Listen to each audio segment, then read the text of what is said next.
Hello，大家好，欢迎回到唐 Talk。10月3日晚上，上海证券交易所大厅已经准备好了蚂蚁上市敲钟的设备和字幕。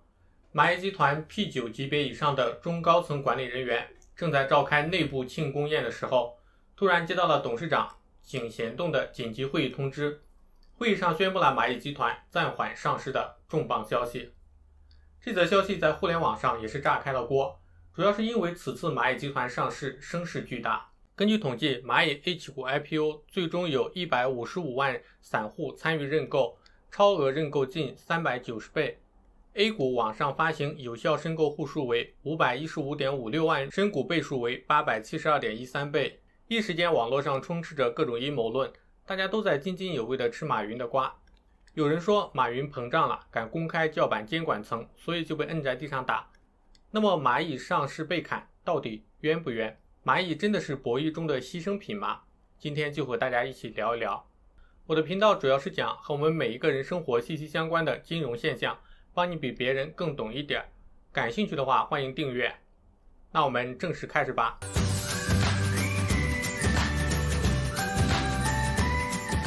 要想知道蚂蚁究竟冤不冤，我们就要先搞清楚蚂蚁都做了什么。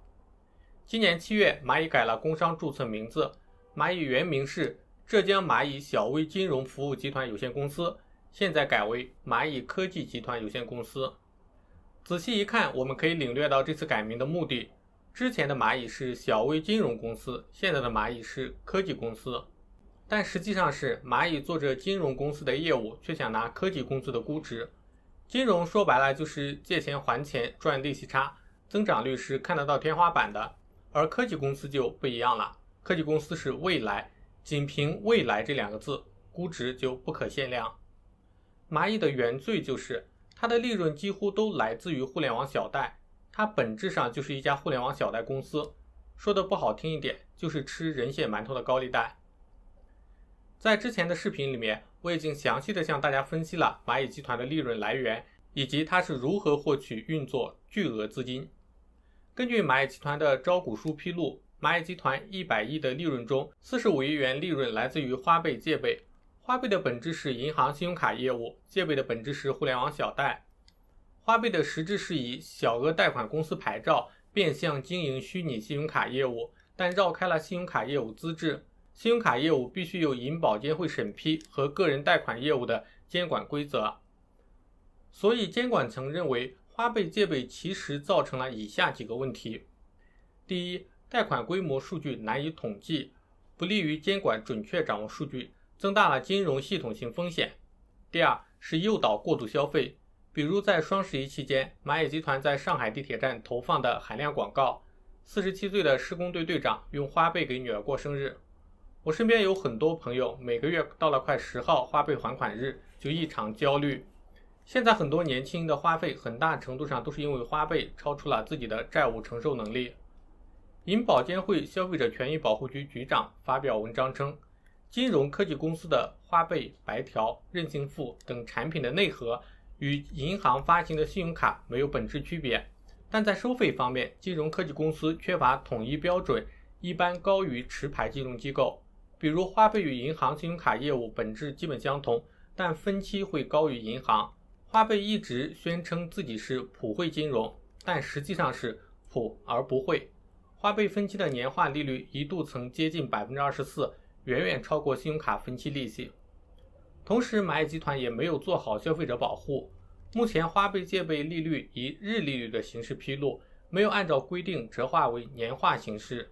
在双11等期间常常被设为默认选项，用户容易被剥夺其他付款方式的选择权，然后被贷款。通过支付宝客户端强制获取客户通讯录等信息，如果客户违约，催收公司往往向通讯录中的相关联系人催收，损害当事人的权益。第三是增加共债风险。共债其实是一个人在多个平台同时借款，很多人都是因为这个平台借款还不上了，然后去另外一个平台借钱拿来还，这样做利息就会越滚越大，最后借款人往往是无法承担的。比如有人在借呗上借了2万元，原则上借呗的借款属于消费贷，只能用于消费日常周转，但其实它是用来还其他平台的借款，等借呗到期了再从其他平台借来还。之前的视频我也讲过，蚂蚁集团的借呗目前主要是和银行合作的联合贷、助贷，其实就是蚂蚁平台向多家银行导流消费贷客户，但在征信数据报送上面进度参差不齐，即使是监管部门也未必能够掌握这部分贷款的真实资产质量情况，但背后提供大量资金的是银行。如果蚂蚁集团上市后，高市值压力可能促使蚂蚁集团加快放贷脚步。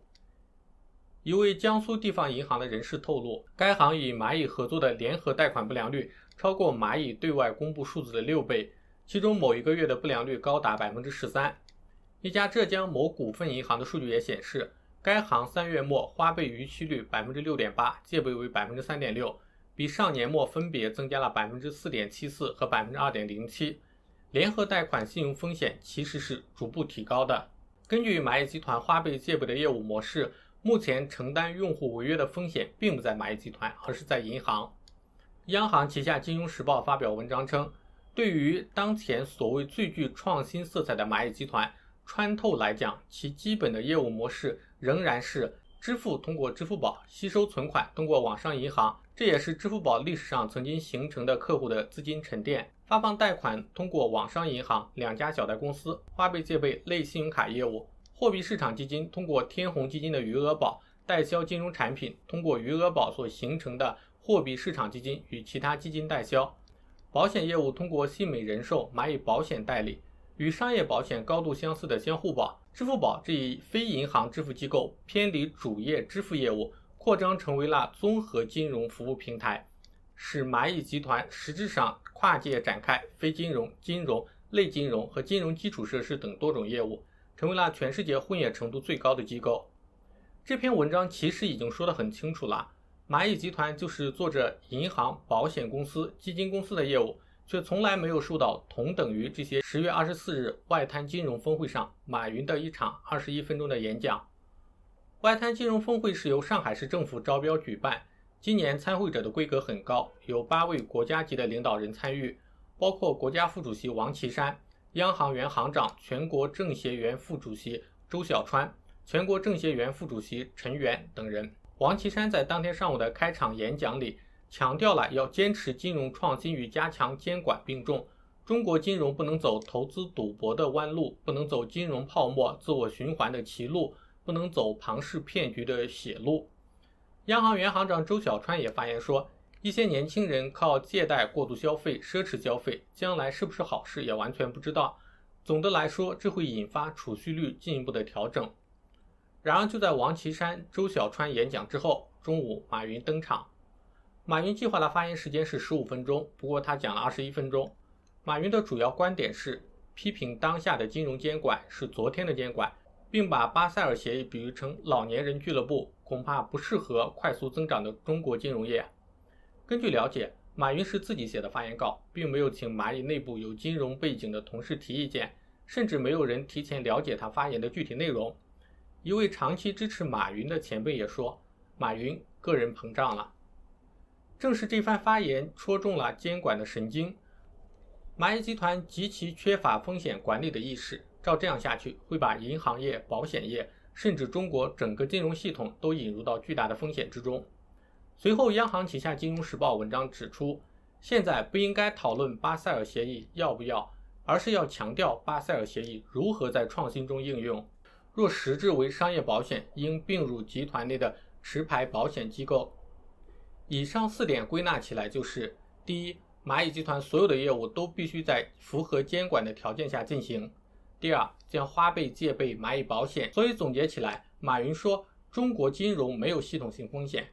恰恰相反，监管层认为目前中国系统性风险中最大的风险就是蚂蚁集团，而消除风险最好的做法就是把蚂蚁关起来。以上就是本期视频的内容，感谢各位花费宝贵的时间观看，喜欢的话欢迎点赞订阅，给我一个宝贵的支持。那我们下期再见，拜拜。